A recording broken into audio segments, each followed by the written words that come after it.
تو سب سے پہلے ہم لوگ دیکھتے ہیں کہ حق جو ہوتا ہے اس کا مفہوم کیا ہے۔ رائٹ یعنی رائٹ جو ہوتا ہے یہ اس کے تین میننگز موسٹلی لیے جاتے ہیں۔ ایک تو ہے کہ لیجیٹیمیسی، یعنی کسی شخص کا کسی چیز پر قانونی جو مالکیت ہوتی ہے اس کو بھی ہم لوگ حق کہتے ہیں۔ پھر کسی کی اگر آپ کے پر ذمہ داری ہے، یعنی اس کو بھی ہم لوگ حق کہتے ہیں کہ یہ فلاں شخص پہ یہ حق ہے، تو مطلب کیا کہ اس کے اوپر کیا ہے، وہ ذمہ داری ہے۔ اسی طرح اگر کسی چیز میں آپ کی حصہ داری ہے، ٹھیک ہے، تو اس کو بھی ہم ایکویٹی، یعنی وہ بھی کیا کہلاتی ہے، حق۔ تو حق کے یہ تین موسٹلی جو یوز ہوتے ہیں، یہ تین میننگز ہیں۔ پھر جی ہم لوگ ساتھ ہی دیکھ لیتے ہیں کہ اسلام میں جو حقوق ہیں ان کی اقسام جو ہے وہ دیکھ لیتے ہیں۔ اسلام میں دو طرح کے حقوق ہیں، ایک ہے جی حقوق اللہ یعنی اللہ کے حقوق، اور دوسرے کون سے ہیں جی؟ حقوق العباد یعنی بندوں کے حقوق، rights of man and rights of Allah, یعنی اللہ کے حقوق اور بندوں کے حقوق۔ تو بندوں کے حقوق جو ہیں اس میں ایسے ہوتا ہے کہ جو اسلامی ریاست ہے نا، اس کے اندر اس کی جو پاپولیشن ہوتی ہے اس کو دو حصوں میں ڈیوائڈ کیا جاتا ہے۔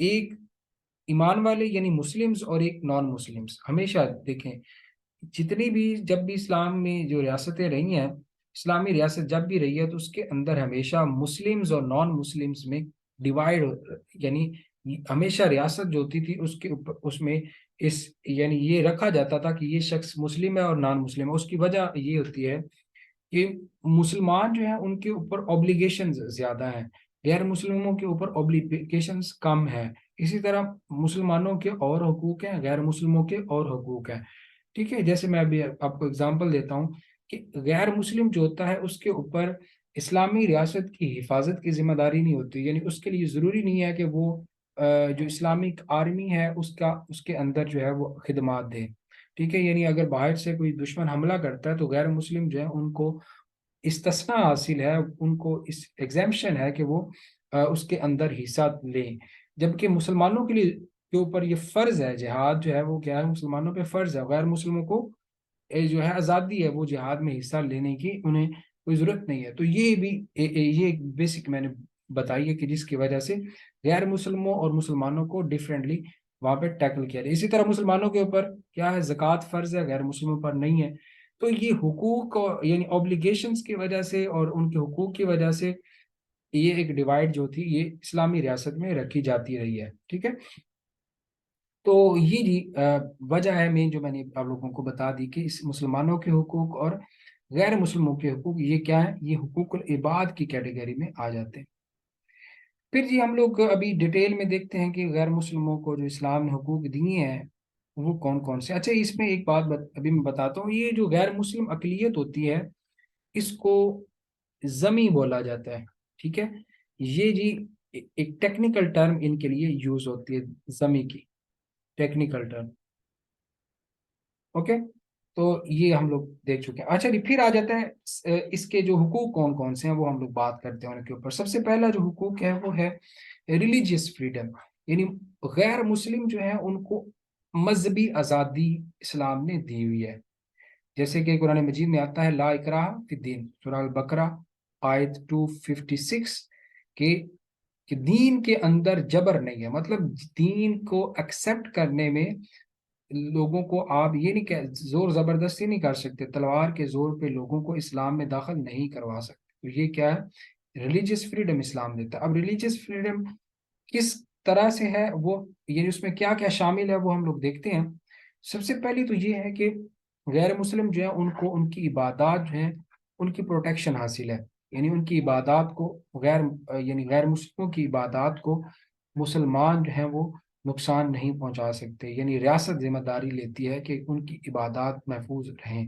پھر ان کو اپنے ریلیجن کو فالو کرنے میں مسئلہ نہ ہو، ان کی پریکٹس کرنے میں، یعنی عیسائی ہیں تو ان کو اپنے چرچ میں عبادت کرنے سے نہ روکا جائے، ہندو ہیں تو ان کو اپنے ٹیمپل میں جو ہے وہ عبادت کرنے سے نہ روکا جائے، ٹھیک ہے۔ یہ جی اسی طرح ان کی رسومات ہیں، ان کی آپ کو پتہ ہے مختلف قسم کی ہوتی ہیں، رسومات ہوتی ہیں، ان کے ایونٹس ہوتے ہیں، ان کو وہ ایونٹس منانے سے ان کو نہ روکا جائے۔ پھر جی freedom to be judged by their personal laws in personal matters, مطلب یہاں سے یہ ہے کہ دیکھیں ان کے بھی نکاح ہوتے ہوں گے، ان کی بھی شادیاں ہوتی ہیں، تو نکاح جو یا ان کا جو شادی وغیرہ کا جو کانٹریکٹ ہے وہ ان کے اپنے لاز کے مطابق، یہ نہیں ہم کہہ سکتے کہ جی مسلمانوں کا یہ لا ہے تو آپ اس کے مطابق شادیاں کریں، نہیں، وہ اپنے طریقے سے شادی کریں گے، ٹھیک ہے، ان کا اپنا جو پرسنل لا ہے اس کے ذریعے سے، ٹھیک ہے۔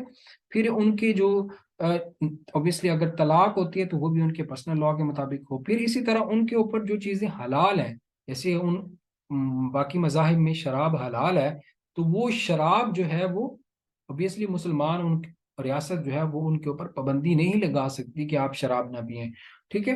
اسی طرح باقی چیزیں جو بھی ہیں ان کے، ہاں اگر جائز ہیں تو ان کے پرسنل لا کی وجہ سے وہ ان کو اجازت ہے، تو یہ جی اس طرح کی ریلیجیس فریڈم ہے، حاصل ہے۔ پھر جی فائنانشیل اور اکنامک فریڈم، یہ بھی ان کو حاصل ہے۔ تو اچھا، اس میں ابھی جو بات میں کرنے لگا ہوں، فائنانشیل اور اکنامک فریڈم سے مراد یہ ہے کہ وہ کسی طرح کا بھی کاروبار کر سکتے ہیں، ٹھیک ہے، وہ کاروبار کر سکتے ہیں، وہ جاب کر سکتے ہیں، وہ کوئی بھی ایکٹیویٹی جو ہے معاشی یا اکنامک ایکٹیویٹی جو ہوتی ہے وہ کر سکتے ہیں، لیکن اس میں ایک چیز جو ہے وہ ان کی اجازت نہیں ہے، وہ یہ نہیں کہہ سکتے کہ جی ہمارے مذہب میں جو ہے وہ سود حرام نہیں ہے تو ہم لوگ لہذا سود کا کاروبار کریں گے۔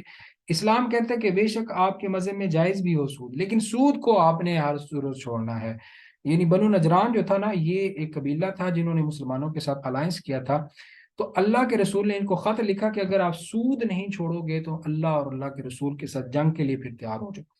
تو معاشی طور پہ ویسے ان کو آزادی ہے، وہ کوئی بھی کاروبار کر سکتے لیکن سود نہیں کر سکتے، یہ جو یوزری ہے، یعنی وہ نہیں وہ کام نہیں کر سکتے، انٹرسٹ وغیرہ والا کام نہیں کر سکتے، ٹھیک ہے۔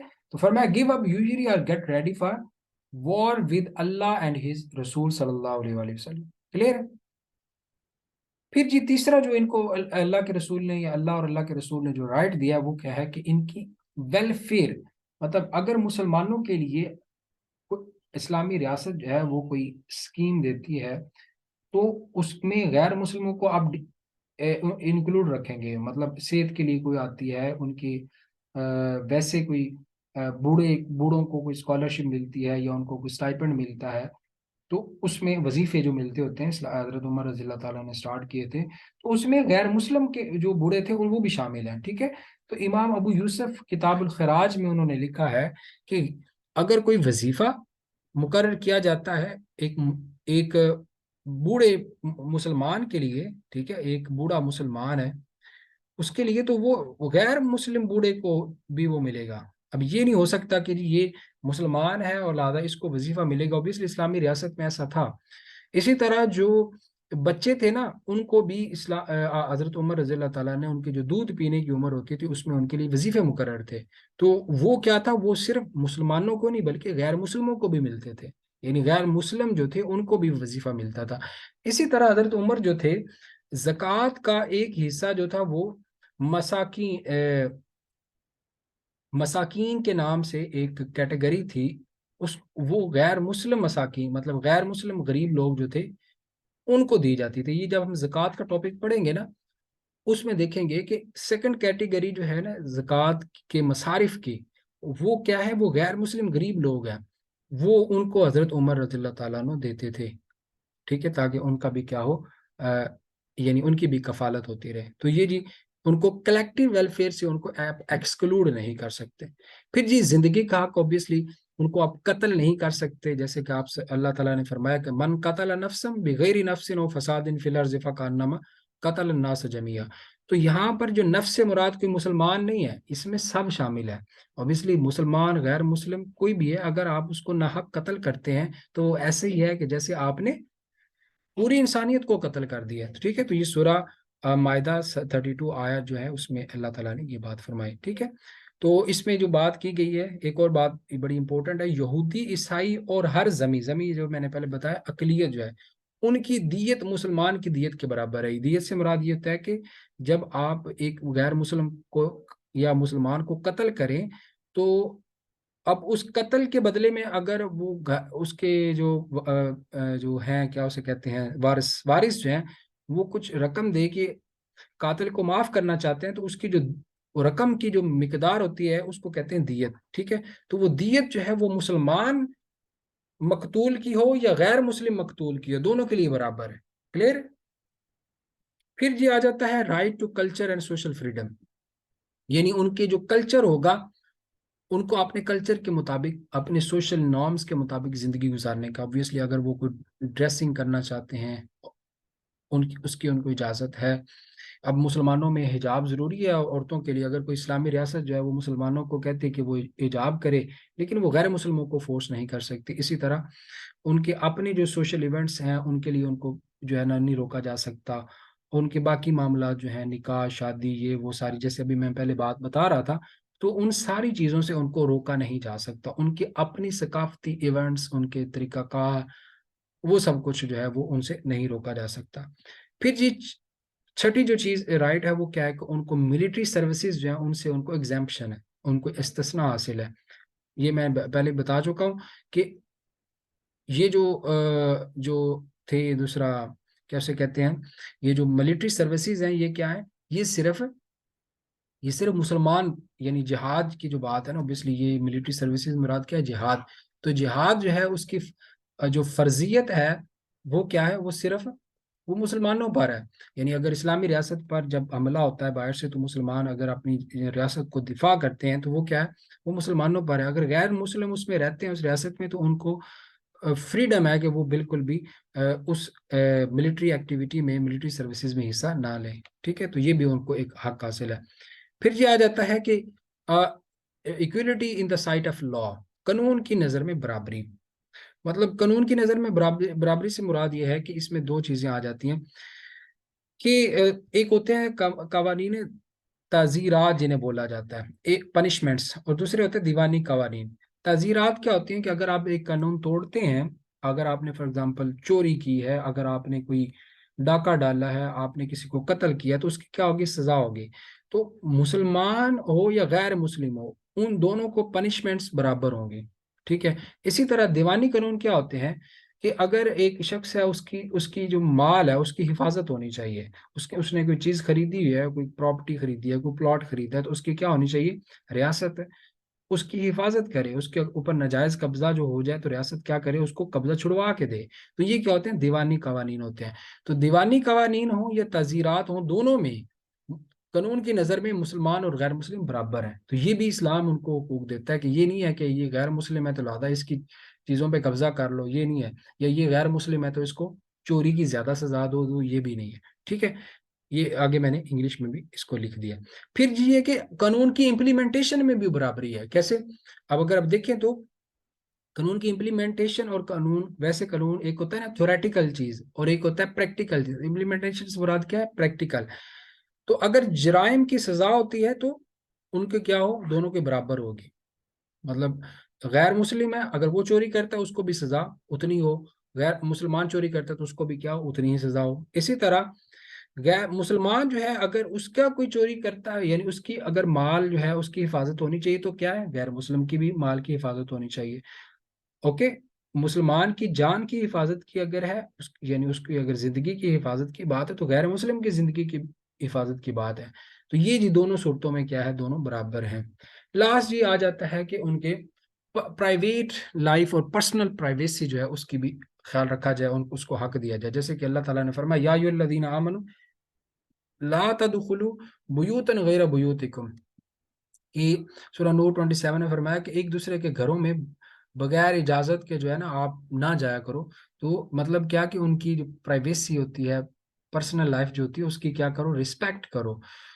تو یہ صرف مسلمانوں کے لیے نہیں ہے۔ حضرت علی فرماتے ہیں کہ ان سے جزیہ یعنی غیر مسلم جو ہیں، ان سے مراد یہاں پہ کیا ہے، غیر مسلم جو ذمی ہیں، زمیوں سے آپ کو پتہ ہے نا جزیہ لیا جاتا ہے۔ ذمی جو ہے ان سے جو ہم جزیہ لیتے ہیں تو اس لیے لیا جاتا ہے تاکہ ان کے مال کی حفاظت اس طرح کی جا سکے جیسے ہمارے مال کی ہوتی ہے، کلیئر ہے۔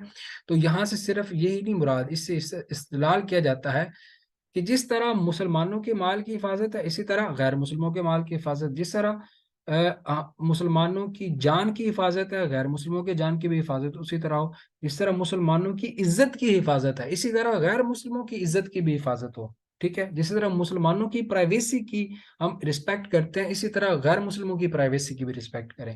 تو یہ یہاں سے استدلال کیا جاتا ہے، کلیئر ہے۔ تو جی یہ یہاں تک ہمارا جو لیکچر ہے آج کا اینڈ ہوتا ہے۔ آپ لوگوں کا کوئی کوشچن ہے تو آپ لوگ پوچھ سکتے ہیں۔